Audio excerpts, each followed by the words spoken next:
Ladies and gentlemen, welcome back to more Total Extreme Wrestling. My name is Brendan Plays.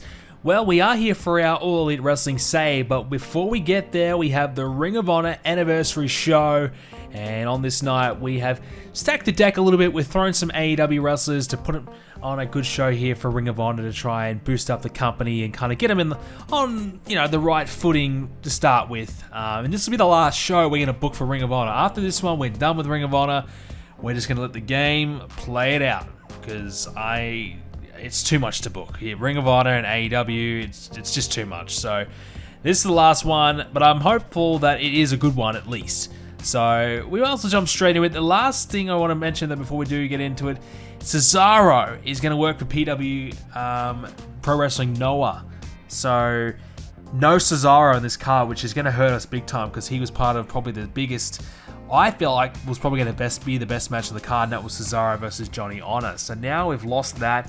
We do have a good secondary match with Cesaro being out. Chris Hero can take his spot. Johnny Honor versus Chris Hero will still be good, but maybe not as good as we would have hoped. But nonetheless, we've got plenty of AEW wrestlers here to make this a good show. So let's jump into it. We open up the show. Bryan Danielson is here, and he appears in front of the crowd, talking some trash about Matt Taven, his opponent tonight, and also talks about some of his favorite Ring of Honor memories. And he had a match with Matt Taven that was 79 rated. Bryan Danielson, 94. Matt Taven, not as good, 49. But yeah, Bryan Danielson was good. 79 from him. Great match. Probably going to be the match of the night to try and put Ring of Honor on the map here. And the funny thing is that Danielson hasn't really had that many matches here in AEW. We've been kind of keeping him special, making him more of like a pay-per-view or a special event sort of wrestler for us. But here we are loaning him over to Ring of Honor for a one-off, so go figure. But still a solid match that he had there. Lee Johnson and Red Titus went one-on-one for the TV title. Red Titus picked up the win. I was going to give Lee Johnson the belt, but he has been really poor, and I felt like that he just doesn't deserve it. He's not ready to hold a championship yet, so we decided to keep it on Red Titus for now. 43 for that match.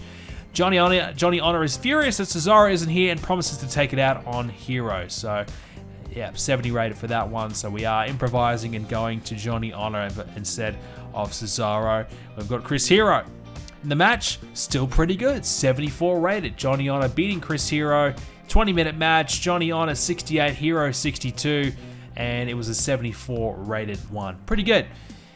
We had the Hardys come in for a match. They took on the Undisputed Elites, or Red Dragon, Kyle O'Reilly, Bobby Fish. They had a 77 rated match. Kyle O'Reilly 82, Bobby Fish 69, Jeff 66, Matt 57.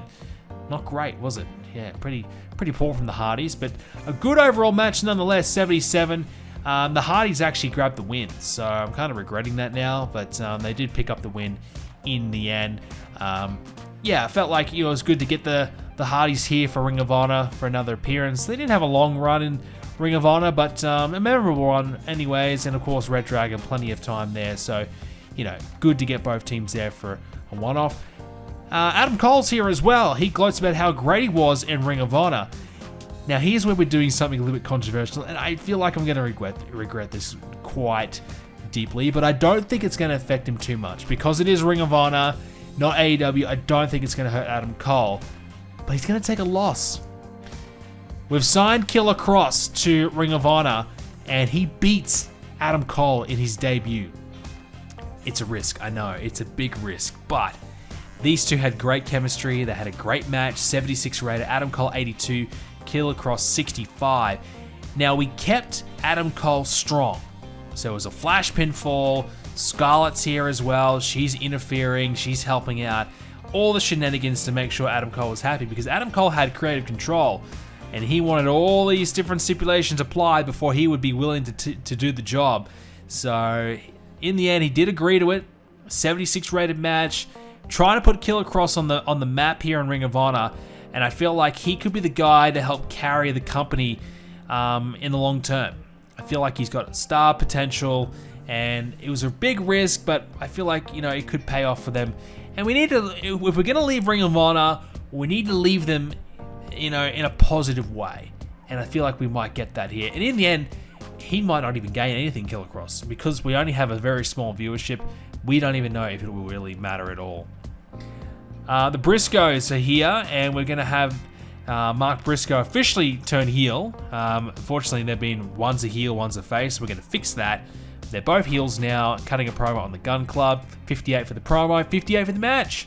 Jay Briscoe 71, Mark 62, as the Briscoes defend the Ring of Honor World Tag Team Championships. The match was a little bit too short, but I don't think anyone wants to see the Gun Club wrestle for more than 18 and a half minutes, so I'll take the penalty. Speaking of the Gun Club, they are looking to turn heel. I feel like we probably need to turn them heel, otherwise they won't ever turn once we stop booking them. So we'll turn them and automatically change their gimmick as well. So the new gimmick change was rated as poor. Yeah, that's not a good start for Austin. Hopefully Colton is better. His is rated as poor as well.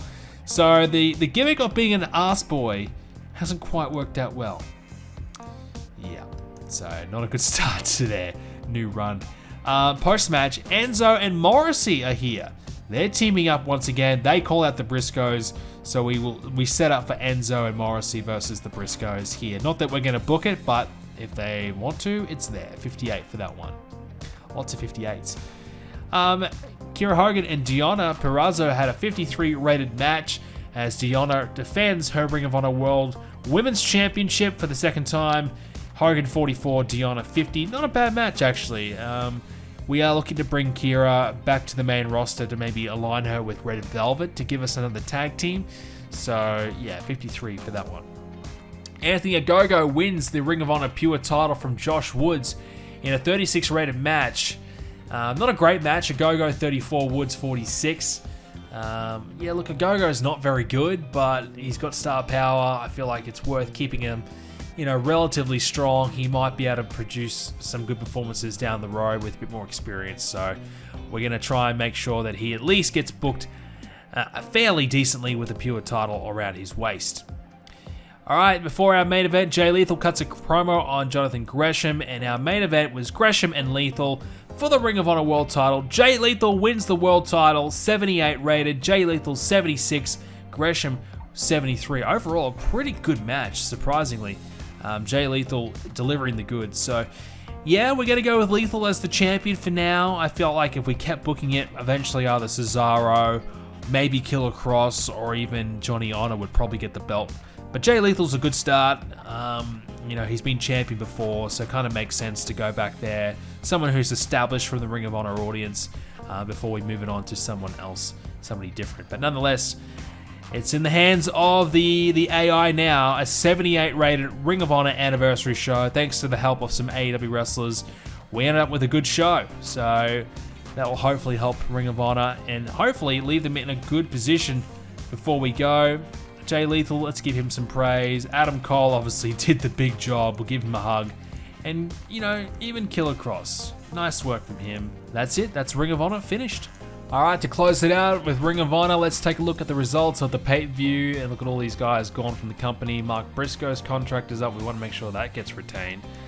88,000 viewers viewed Ring of Honor anniversary show. So, yeah, look, we didn't have any pay-per-view broadcasting deals, which I didn't even think about, but I should have, because they didn't even get to have a pay-per-view at all. So we'll see if we can even get any sort of pay-per-view happening for them. So they can do an pay-per-view, so that's good, but we don't have the minimum requirements, so that's kind of the problem we've got there. I don't think we're going to get any pay-per-view provider at all. We could do internet subscription, but we already have that, so that kind of gets us nowhere. So yeah, we could have done a pay-per-view anyway, so that kind of makes me feel a little bit better that we couldn't have done any pay-per-view, because at least I feel like we didn't miss out on anything. But yeah, nonetheless, that is pretty much Ring of Honor done. We'll see, obviously Killer Cross had the big win. He had 54 popularity now. He didn't gain anything. So even though he beat Adam Cole, he gained nothing out of it. I swear if Adam Cole lost anything, I'll be furious.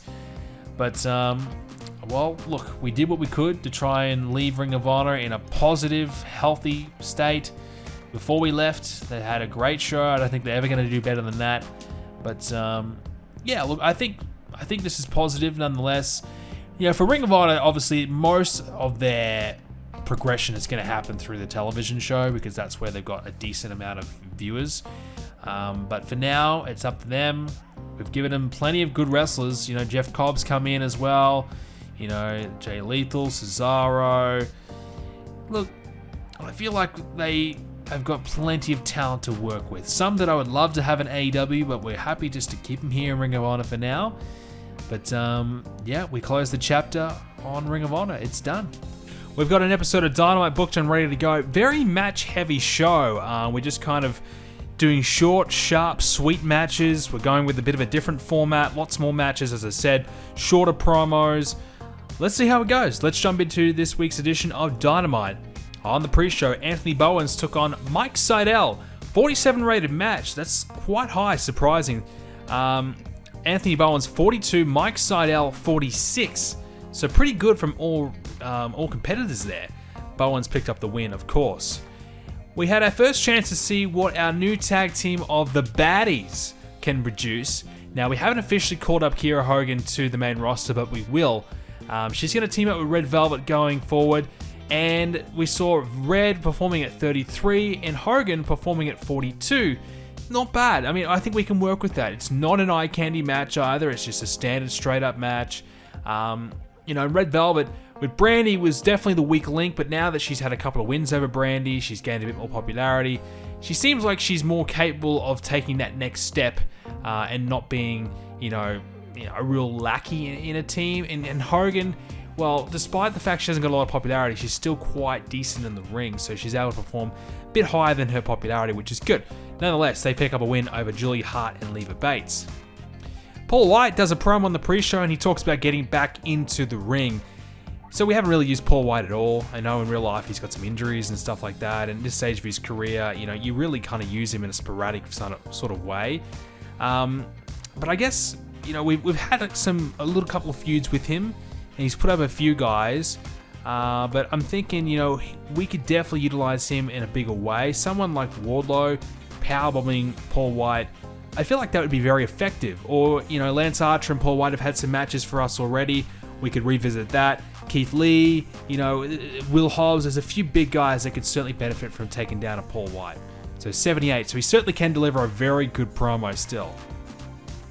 Okay, we open up the show this week. Samoa Joe grabbing a win over Jake Hager, 68 rated. So continuing to build Samoa Joe and trying to continue to get him some more wins to build his credibility before he takes on Kenny Omega. So a solid win there for Joe, 68 rated match.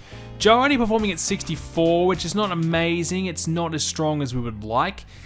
So I suppose it's a little bit like a Malachi Black. We came in, wanting to push him, wanting to give him, a big role, but his just performances aren't quite there to take that next step. I hope we're wrong about Samoa Joe in that way, but at the moment, he hasn't quite delivered as much as you probably would expect. Following it up, we had security attempting to break up a Samoa Joe and Kenny Omega confrontation. So, Kenny Omega had his goons. He thought he would get the upper hand and try and, take down Samoa Joe after he's just had a tough match with Jake Hager and add insult to injury. Joe fought back. The security come out to make sure that it doesn't go any further. 84, strong segment for that one, which is good. Again, something a little bit different, to build that storyline, which I think is good. The Hardys, they get a win over Proud and Powerful for 69. And this is quite interesting. Proud and Powerful outperforming the Hardys quite comfortably. Jeff Hardy 68, Matt Hardy 57, Santana 67, Ortiz 75. So we gave the win to the Hardys because they are going to be involved in the number one contenders Fatal 4-Way match. But I'm starting to rethink that decision because obviously Ortiz and Santana are outperforming them quite comfortably. So certainly give me a few things to think about in the future. Maybe we revisit this match and go the other way around and give Proud and Powerful the win. But look, the Hardys are starting to slow down. They're certainly in real life. There's a lot of drama there. We're not going to get into that. But for us in the game here, we haven't been using the Hardys that strongly for a while now because they've been here teaming the farewell run. It's been happening for over a year in our game, a year and a half nearly. So we've been there. We've been comfortable with that. So for us, it's kind of just using them to stay strong, have good matches, hopefully, and put over some other teams. At the moment, their match quality is starting to really diminish, which is quite concerning. Next up, Britt Baker and Athena get into a backstage argument. Tony Schiavone trying to calm them all down. 57 for that segment. Yeah, so far so good from Athena. She's come in, she's obviously feuding with Britt Baker, and it's been pretty decent so far, so I'm quite happy with the results. Andrade gets a win over Alan Angels for 67. Been a while since we've used Alan Angels, but he gets an opportunity here against Andrade. Andrade was good, 77 performance from him, Angels 37. We tried to make this a high spots match, a bit more high flying, aerial based, and I think it helped. 67 is good, but again, just trying to utilize Andrade to build him up for an All-Atlantic Championship, opportunity to be a part of that tournament, giving him some wins, making him a bit more credible heading into that one, because he's only brand new to our roster. Unlike in real life, he's been there for over a year. In our roster, he's just debuted, so we're still trying to keep him strong, give him some comfortable wins, show us what he can do, and so far, so good. Sting makes Jade versus Statlander official. So utilizing Sting here to try and boost up this women's rivalry, which is kind of what we do a lot, but I think Jade and Statlander one-on-one, we may as well go and do that match. Take out Mercedes Martinez, just focus on Statlander and Jade. Should be a really strong match for the women's division, and I'm pretty comfortable with that. So Stokely Hathaway helping Jade Cargill during the segment as well. That's good signs. Didn't quite help out Anthony Bowens earlier on, so at least he's doing some good work there with Jade. TJ, they are in tag team action against a couple local talents, Christina Von Eerie and Taylor Hendricks. 52 rated match. We put the tag team championships on the line and they win in 3 minutes. So there you go. They picked up a comfortable, very quick and easy win. Ty Conti 50, NJ 63. Yeah, it was an eye candy match. Let's be real. It was eye candy. But still, really solid performance here.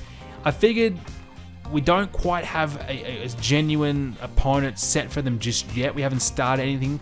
So they won't have a title defense on the pay-per-view, but they will soon. So we're just getting a title defense out of the way just to make it happen, just to feature them until we're ready for the next one. So post-match, this is when we have the new tag team with the Stretching Crew call out TJ. So Layla Hirsch, Serena Deeb, they're going to team up together and they call out TJ. So that's the beginning of a brand new rivalry there, and we're going to try and build up the Stretching Crew as a legitimate tag team threat. So we are starting to build the division a little bit more so on the heel side of things. We've got 4 heel teams, and I believe just the 2 babyface teams.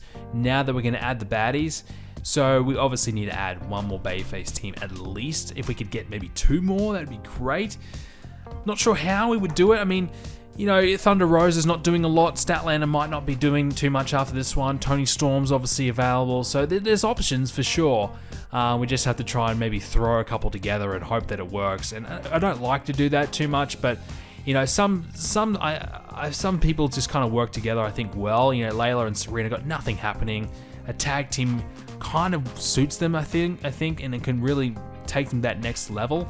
Whereas as singles, they're never going to get that singles push. There's too many people ahead of them. So being in a tag team would actually benefit. Someone like Tony Storm and Thunder Rosa, for example, would being in a team benefit them? I don't know. I really don't know. Keith Lee gets a win over Shawn Spears, 73 rated match. This is why I'm really high on Keith Lee at the moment. His performances have been excellent. We've talked about a few guys coming in and been a little bit underwhelming. Swerve Strickland's been okay. Malachi Black, we brought him in, he was a bit disappointing. Keith Lee has come in, debuted, and has been great from the get-go. Really, really good tag team match performances, and now another really good singles, beating Shawn Spears, who, by the way, 56 from Spears, that's a big jump from him. So he's starting to turn it around as well, which is great, because I'd like for him to be the guy that loses to the guy, loses to the main guy. And I want him in that role more often. And with 56 performances, I think we can do that. So 73 match, very good. Post-match, Miro attacks Keith Lee in the ring and leaves him down and out. So 81 for that one. Keith Lee took a big bump in this angle as well to really put over Miro. I think at the stage, yes, Keith Lee will probably beat Miro for the championship. which is a shame because, this is the second time Miro's had the TNT title, and I think both his title reigns have fallen a little bit flat. It's hard because, Miro, you book him to be so dominant, and, you don't want to have him just destroy the rest of your competition. So it kind of makes it hard to book him a little bit. But I think, we change direction. We put the TNT title on Keith Lee. We bring it down the card a little bit. We can make the TNT title have a bit more of a different purpose, whereas Miro definitely should be competing for the world title, or definitely should be at least the Atlantic champion or something very high profile. The TNT title is probably below him, so it's good to probably move that off of him, and Keith Lee's a pretty good guy to do it. CM Punk says he will address MJF on Rampage.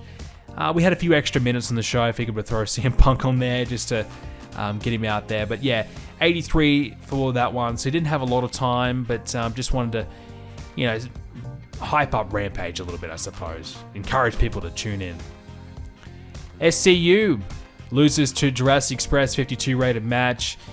Yeah, look, now that we've kind of unretired Christopher Daniels a little bit, made him more of a part-time guy. Yeah, we're throwing him back together with Frankie Kazarian. I'm sorry, Frankie. We're revisiting the past again. But just a few more, a last little run for these two guys. Nothing else happening for them, unfortunately. So we kind of needed a babyface tag team that can lose, or a heel team that can lose. We've lost a couple. The Dark Order was one. They're gone. The Hybrid 2, they're gone. So we've lost a few of our teams. So kind of had to throw SCU back out there just to fill that role. So 52 for that one. Wardlow's got a promo, and he's talking about his future, 60 rated, and kind of what his future plans are. And main event time. So we kind of went pretty strong here for the main events. Obviously, the Blackpool Combat Club and the Undisputed Elite are feuding. They've been in a high-profile feud for a little bit now. And it's all going ahead at the next pay-per-view with Anarchy in the Arena. So we figured, okay, well, these two guys, Adam Cole and Moxley, haven't had the big match yet, one-on-one. Don't think it's ever going to happen on pay-per-view, so we might as well just execute it whilst they're still feuding together before it's too late. Because there's the big chance we'll move on from the feud at the next one, the next pay-per-view, so we'll see. But 81 for this one, 18-minute match. Adam Cole won next to Kyle O'Reilly interfering. So it's been all the Blackpool Combat Club. They've had all the wins. They've been all success for them. Now the Undisputed Elite get one back, and they pick up a solid win. They did beat Eddie Kingston as well, so now they've beaten 2 out of 3 members. So it kind of makes up for it a little bit, the fact that they lost both matches at the pay-per-view. In the end, yikes, 69 rated show. Wow. There you go. So not a great show from us at all. We had a good main event. We had a decent secondary match, so 69 is a little surprising. Now, if you do notice, some of our production levels have gone a little bit underneath some of our rivals, so that could be a big factor as well, so we need to adjust that. I think NXT might have been the one to change their production levels. I wasn't sure if they had gone above us or not, and I just honestly didn't check, and looks like we're going to pay the price for that, because now, 69, it's pretty lackluster. Alright, on to AEW Dark, and to open up the show, all the teams are going to be in the mix here, chatting away, arguing over who should be the next number one contenders for the Tag Team Championship. 64 rated segment. Mark Quinn was the only real letdown. He didn't have the mic skills to hang with the others, surprisingly. But yeah, look, 64 is decent. Some weaker Mike's guys in there, Jungle Boy, Luchasaurus, Private Party, for example, and even FTR. They're pretty decent on the mic, but in game, I wouldn't say their mic skills that strong. So it wasn't that great of talking in this one, but still to get 64 is okay. And look, it's good to get some variety in for these tag teams that mainly don't get a lot of promo time. Good for them to get out there and try and test their skills a little bit. Speaking of Matt Hardy and Isaiah Cassidy, they had a one-on-one match to continue that tag team number one contendership. It wasn't a tag team match, but it was a match nonetheless. 59 rated Isaiah outperforming Matt. Wow, Isaiah 63, Matt 54. Yeah, looking like there's some serious concerns with the Hardys. I wanted to test Matt to see how he goes in a singles, see if he'd be any better. Yeah, they're struggling, really struggling here. Very tempted to give Isaiah the win as well. We gave it to Matt, but very tempted. I think we will do that soon. Tony Storm and Ali agreed to a match, 43 rated, so Superbad and Tony Storm in a bit of a mini feud at the moment. Buddy Matthews took on Denny Garcia, 62 rated match, Matthews 69, very good. Denny Garcia was pretty decent as well considering his popularity for 39. 12-minute match, Matthews gets the win, continuing to build him up ahead of the tournament. Eddie Kingston is furious at Adam Cole after cheating against Mox. He lets everyone know all about it. 71 for that one. Wanted to give Eddie a chance to shine. Didn't quite deliver as high as we would have liked, but still pretty good. Jay Lethal picks up a win over Danhausen, and no chemistry here. I didn't think this match would really make a lot of sense, but Jay Lethal needed a win. Danhausen was there. I don't really know how Danhausen's going to go in the ring. Is he even worth looking at? 34, it's okay. It's not terrible. Considering bad chemistry, that could have been a 40, so I won't write him out just yet. Lance Archer is being built up again by Christian Cage, this time 76, so it's getting better. The promos from Christian and Lance improving as the weeks go on, as we continue to build Christian's coalition. Ruby Soho and Yuka Sakazaki, 60 rated women's match. No eye candy, just a straight up one-on-one. Ruby Soho 57, Yuka 59. Yeah, that is seriously impressive. So, look, Yuka doesn't have a lot of popularity, but obviously her skills are tremendous. And the Shining Force tag team is pretty solid. And realistically, if they were heels, they'd probably be getting a title shot. So the problem that they have is that they're taking on, the babyfaces that are currently the champions. So they could definitely feud with another team, no doubt. Whether that be, the Inspiration or Superbad or the Baddies. Now think about it, we've got the Baddies and Superbad. Maybe we need a different name for that team. But nonetheless, there could be a potential tag team feud to get them in the mix. We just haven't gone down that road just yet.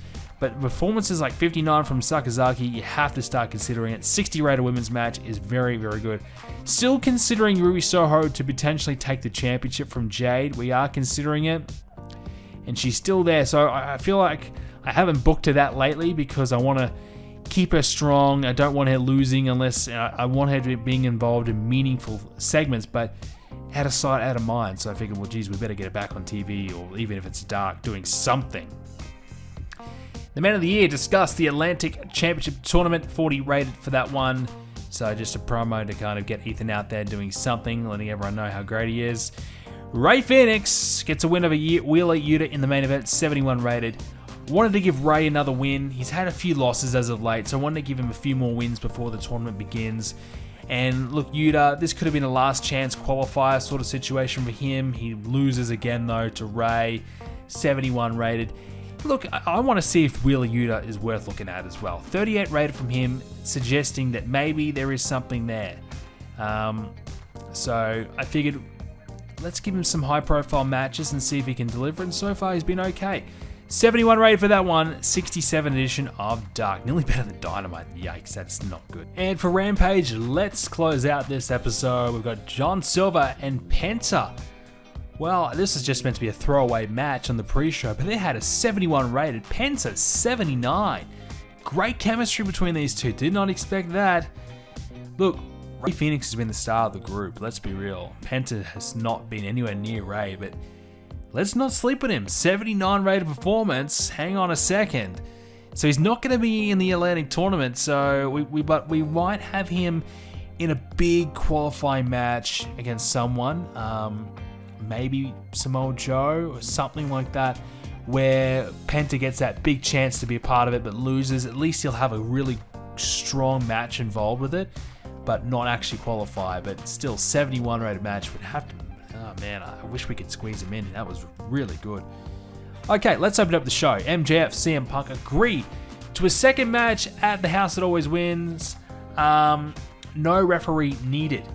So it's going to be a match that doesn't require a referee. So that was MJF's problem. He believes that he got screwed over. CM Punk says, you know what, let's forget about a referee. We won't worry about it. So maybe, I'm not sure what match in particular. Maybe we do a last man standing match, steel cage match, something like that. But a match where we won't need a referee. We'll take a look and see what we need, but we've booked it that way nonetheless. 100 rated, no surprise. The Pinnacle out there as well to maybe get anything out of this segment. Maybe steal a couple of popularity points here or there. Let's be honest. That's what we're trying to do there. Miro defending the TNT Championship for the 4th time against, this time, Orange Cassidy. 10-minute match. Miro picking up the win. Miro 86. Are we making the right choice by dropping the belt from Miro? He's just starting to really hit some huge numbers right now. And Orange Cassidy, give him some credit, 67. That's a hell of a match. That's a hell of a match from Orange. So, both doing really, really well. Look, we're trying to give Miro just a few more defenses, make him look strong, tear through some of the mid-card guys before he gets to Keith Lee. That'll make Keith Lee's win even more impressive. The fact that, Miro's been dominating, destroying guys, but, all of a sudden Keith Lee's able to take him down. So, it will make Keith Lee look even better, but also help Miro in the process. Because you kind of want Miro to have a good reign, where he picks up some wins, has some great matches, and he's starting to really do that. Post-match, Swerve and Lee save Orange from a Miro attack. So Miro wants to just continue to beat down Orange. He won't let, the game over go. He's just continuing to attack poor old Orange Cassidy. He doesn't have the best friends tonight, but he's got some backup anyways. Still 82 for the segment, so really good. In fact, this whole storyline between Keith Lee and Miro has been really strong. It's been good, and honestly, I'm quite surprised by that.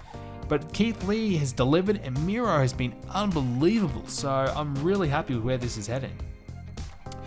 Sammy Guevara has a match against Max Caster for 68. Sammy Guevara 77, Max 43. A rare loss for Max, but we wanted to get him in hopefully a good match against Sammy, who we're trying to highlight here, just give him a win. Look, we had 10 minutes to play with in terms of time, and I thought Sammy Guevara could use another win just to build him up for the tournament. And Max has been on a roll. He's been beating everyone, but I figured, okay, well, a loss here against Sammy is okay because it might potentially, rub off on him a little bit if it's a strong match. I don't think it was as good as a match as we hoped, but still decent. Still decent. So Sammy grabs a nice win. Chris Jericho informs Adam Page that they've been booked for a match at the pay-per-view. 92 rated segment. Now, I don't know who they're going to face. I don't know, but I figured, well, Jericho is just kind of throwing himself at Adam Page. It's kind of desperate. He's like booking them in tag matches. He's talking to Tony Khan and Sting, trying to make it happen. And Adam Page just doesn't look interested at all, but we're just kind of forcing this to happen. So we might do a storyline and kind of go, well, Jericho really wants this to happen because, if you know Chris Jericho, he leeches on the hottest act, in AEW. Whatever's going good, whoever's got popularity, Jericho kind of leeches off of them. Well, Adam Page is one of the top guys, so it makes sense for Jericho to want to leech off Adam Page and maybe get one last tag team title run, and something like that. So, yeah, and I guess over time, Adam Page might start to, warm up to Chris Jericho, warm up to the team, and once that kind of happens, Jericho might grow disinterested, start to kind of believe that, hey, hang on, I'm the guy, I'm the man, I'm better than Adam Page, he's not as good as we all thought he was, and eventually turn on him. So, might be a long-term storyline between these two. I didn't really think about having them team up at all when I first decided to do it, but I think it's a good path to go down as something a little bit different rather than just, okay, two guys have a feud and they have a match. So, anyways, moving on. Main event time. Okay, this didn't quite deliver as good as I hoped. 78 rated. So we had the Super Elite, the Young Bucks, Kenny Omega team up. Now, don't get me wrong, they were very, very good. They took on the House of Black, Matthews, Allen, and Black. So, the Young Bucks, 91 apiece. Kenny Omega, 97. 97? Are you kidding me? Malachi, 85. Darby, 82. Buddy Matthews, 66. Yet, only 78 rated. Yeah. Now, obviously, our commentary wasn't quite good enough, but you wouldn't think that would drag it down that much. But unfortunately, just didn't get there. Now, we did try to do a steal the show, so we tried to really make it as good as we could. maybe it was a mistake. Darby took a big bump in the match as well. We were hoping this could be 80 plus. But in the end, we wanted the Super Elite to get a win over the House of Black. Buddy Matthews, he took the pin. Don Callis interfered. Kenny Omega got the pin. So losing to the world champion, that's okay. You can live with that. That's fine. Just to kind of progress that storyline, we had Samoa Joe on commentary watching out and scouting Kenny Omega, so advances that storyline. So I thought we'd try to get a 2-for-1 in for this one, and it did pretty well. I just think it didn't quite deliver as maybe high as we would have hoped. But in the end, we bounced back from a poor Dynamite with a strong Rampage, 82 rated Rampage. Hard to believe that Miro and Cassidy was the best match on the card, but there you go. Maybe Miro's going to be a main event guy. I'm telling you, he's doing really good. All right, post Rampage, let's take a look, as we had 857,000 viewers overall, which I think might have nearly been higher than Dynamite, so that's worrying. WWE, a couple of different changes. Sheamus is not going to be in the Fight Night stable. I don't know why. Finn Balor, well, there you go. He's the new leader. So that's interesting. And they got rid of the whole Fight Night group. So that's Sheamus and Riddick Moss and all that, and Butch. So they've removed that whole group. Kind of funny that Finn Balor takes over the leadership role from Edge, again, even in TW, so I thought that was interesting. Now, all my work setting up those stables and recreating and closer to real-life WWE, within 1 week, it was all for nothing. And that's kind of disheartening, to say the least. One little show to show you as well, Ring of Honor had their first show without me involved, since we've kind of set them all up and got them underway. 53 rated. So still around about what we were doing anyways. The main event was Jay Lethal and Johnny Honor teaming up to beat Big Damo and Matt Taven. 58. Scarlett beating Mia Yim for 52. Dalton Castle beat Fuego for 50. So not a lot really happened, but you can see a lot more matches involved, a lot more angles, pre-show stuff. So it was good because now more people are going to get booked. When I was booking, I just want to get it done. Just rush through it, get it done, get it over and done with. Now it can be served with a purpose, developmental, as well as putting on a good quality product with a few top wrestlers around it. At the end of the day, it will mean that more of our aspiring up-and-coming talents can get featured more and work in that system. So hopefully that ends up being a positive for us. 7 days away, one more episode of Dynamite and Rampage before the House Always Wins pay-per-view event. Looking forward to it. Storyline-wise, I think we're okay. We're not as strong as we probably could have been. The Combat Club and Undisputed Elite dropping down a little bit this week with an Eddie Kingston promo, I suppose. Maybe one or two really strong promos heading into the pay-per-view might boost that one up. Jericho and Adam Page is looking good. We just need an opponent for them. Maybe Proud and Powerful. Maybe that could work. They're not doing anything. They're a top tag team, and it could kind of tie into Chris Jericho replacing his old crew for a new crew with Adam Page. That could kind of work. Why not? CM Punk MJF, that probably will be the top match of the pay-per-view, let's be honest. I'd be tempted to make that the main event. I don't think Kenny and Samoa Joe is going to deliver on that higher level. I mean, Kenny could really pull out a big performance, and you want the world title in the main event, of course. But Punk and MJF could be really special. The four-way match is not going to be great, I don't think. 59 heat, it's kind of low. Including the private party into the storyline probably was a mistake. Just kind of brings it down a lot. But Cash and Dax are probably going to win anyways, and then we'll be done with it. So, House of Black and Young Bucks, well, it's pretty steady. 77 is pretty good. It's probably about where we want it to be, so I'm quite happy with that. Kenny and Joe is now at 78, so after a pretty couple of good segments, it's dropped down a little bit. But hopefully we can pick that up with one last good promo or two. The storylines between Jade and Statlander, just haven't changed the name yet, but 66 was the last segment we did, so it's not quite at that standard. It's at 57, so if we can somehow get another couple 60 segments in, that might boost it into the 60s. Miro and Keith Lee is definitely doing well. 78. Their last four segments have all been in the 80s, so it's probably a little bit unfair. It's not in the 80s itself, but It'll get there. Stretching Crew and TJ's just started. Superbad and Tony Storm 46 kind of just starting. And the Atlantic Championship Tournament, well, we haven't officially started that yet, but I'm hopeful that we'll have some time on the pay-per-view to officially get it underway and have our first matches of the tournament at the pay-per-view. So looking forward to it. Obviously, 8-man tournament. Pretty star-studded. Andrade, Buddy Matthews, Ethan Page, Miro Park, Phoenix, Guevara, and eventually Samoa Joe will be a part of it too. So it's pretty star-studded. All guys that could really use a championship around their waist to boost them up. Got a couple of lower guys, a couple of really top guys, and a few in the middle. So it kind of will be interesting to see how that kind of plays out in the end. But looking forward to it.